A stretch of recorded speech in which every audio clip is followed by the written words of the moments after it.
12월 9일 국회가 대통령 박근혜 탄핵소추안을 의결을 했습니다. 그리고 오후 7시 3분에 대통령에게 전달이 됐습니다. 그래서 박근혜 대통령의 대통령 권한행사는 2016년 12월 9일 오후 7시 30분에 정지가 된 겁니다. 국회는 소추기관입니다.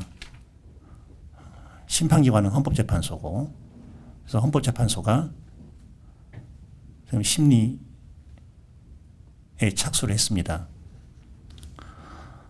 여기에서 중요한 게 특히 교육적으로도 우리 교직원들, 학생들이 알아야 할 게 있습니다. 그래서 이게 중요한 지점만 간단하게 설명을 하려고 합니다. 아주 중요한 헌법적 쟁점이 나와 있습니다. 거기에 대한 답도 내려지지 않습니다. 그게 뭘까요? 헌법재판소가 탄핵 심판 심리를 진행하고 있는데 대통령이 사직원을 제출했다.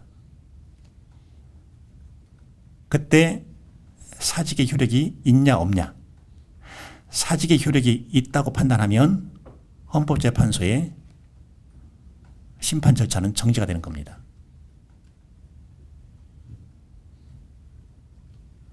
여기에 대해서 헌법에 명문의 규정 없고 국회법에 규정이 있는데 해석 여지가 있습니다.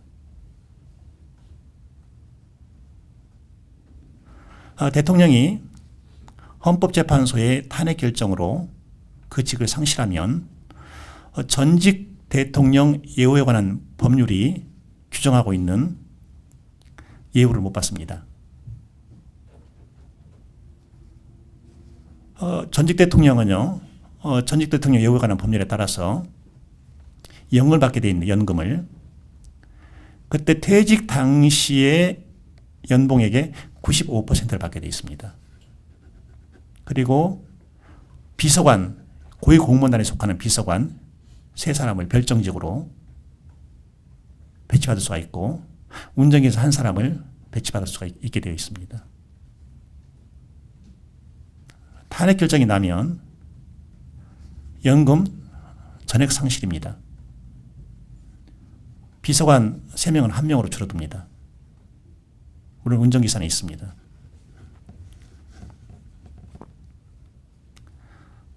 지금 해석의 여지가 있는 조항이 국회법 제134조 제2항입니다. 소추 의결서를 송달받은 때에는 임명권자는 피소추자의 사직원을 접수하거나 해임할 수 없다. 문장이 좀 어설프죠. 피소추자의 사직원을 접수하거나, 접수의 목적격은 사직원이죠.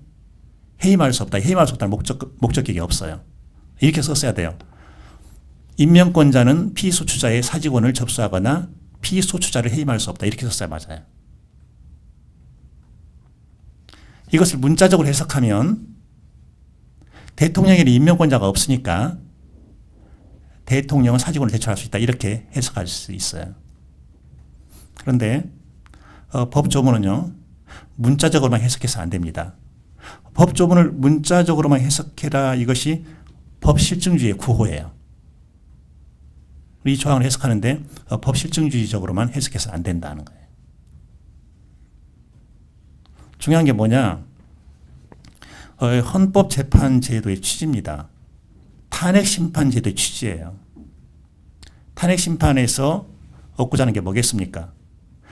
대통령이 그 권한의 행사를 통해서 헌법 질서를 유린했다는 거예요. 어지럽혔다는 거예요.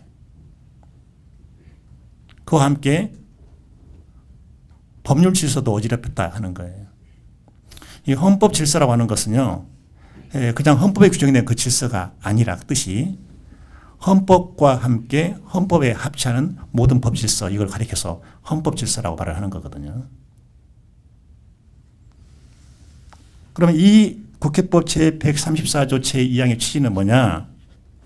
국회가 일단 탄핵소추 의결을 하게 되면 그때부터는 그 현상을 변경하는 행위는 일절 받지 않는다는 거예요. 그 취지가. 이유는 그래야 헌법 질서가 유지되고 회복될 수 있는 것이다. 그래서 사직을 하려면 그 전에 하라는 거예요.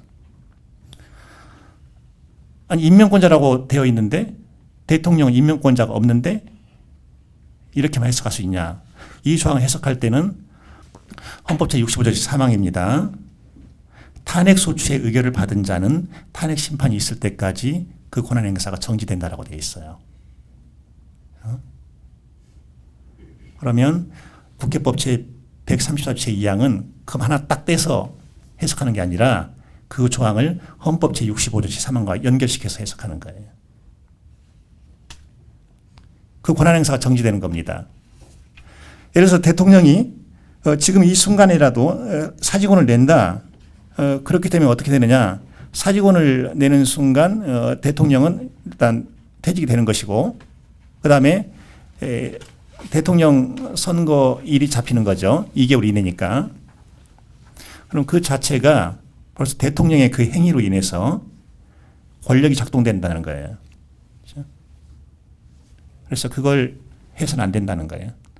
권한 행사만 정지되냐? 권리 행사도 정지되는 거예요, 사실은.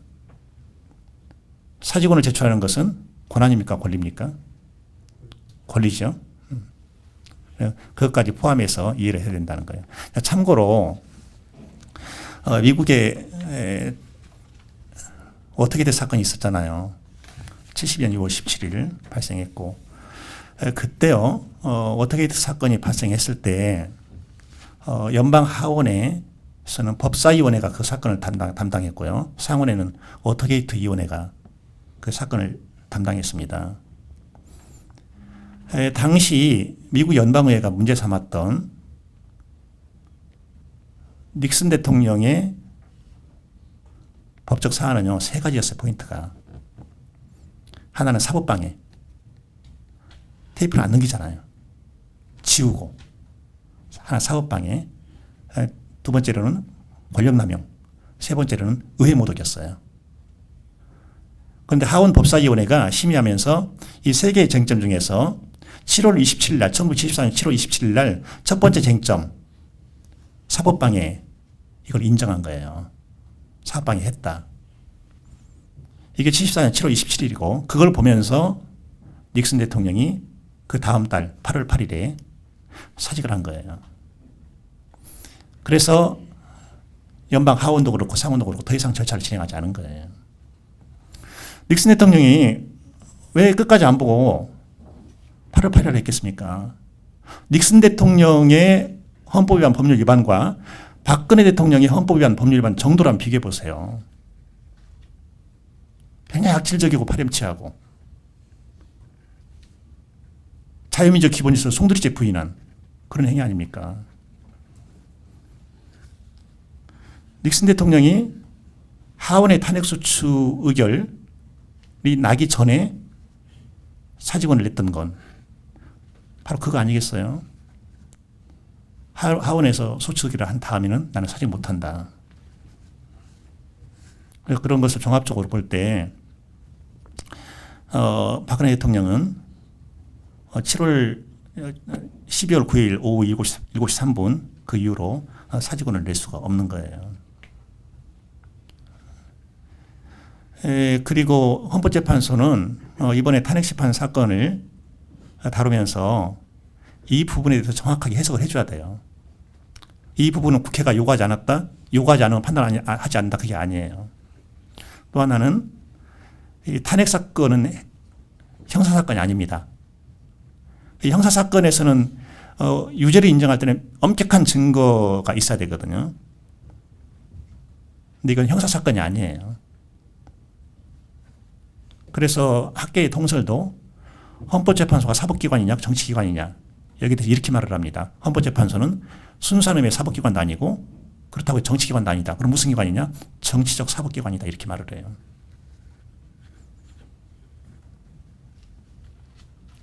그러면 지금 국민들이 요구하는 하야 이건 어떤 의미가 있냐? 이것은 분명히 정치적 구호의 의미가 있어요. 주권자인 국민으로서 정말 단 하루도 그 자리에 있는 것을 원치 않는다. 그런 의사표를 계속하고 있다. 그런 의미로 해석할 수 있다는 거죠. 그리고 만약에 헌법재판소의 탄핵심판 결론이 주권자의 국민이 예상하지 않은 쪽으로 날 경우에는 하야 요구는 계속 더 커질 수밖에 없다 하는 거죠.